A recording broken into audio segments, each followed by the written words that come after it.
and welcome back to our series all about Wix invoices and price quotes.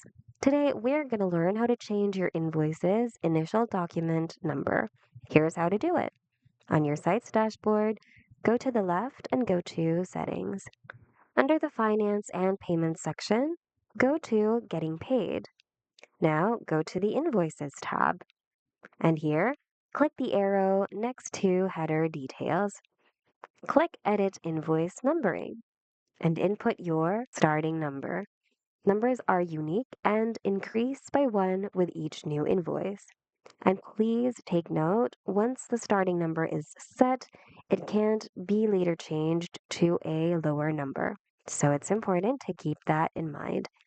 Once you're done, go ahead and click on Done and click on Save to save your new settings. And that's it. That's how you change the initial number of your invoice. We hope this video was helpful. If it was, hit the like button and consider subscribing for more Wix tutorials.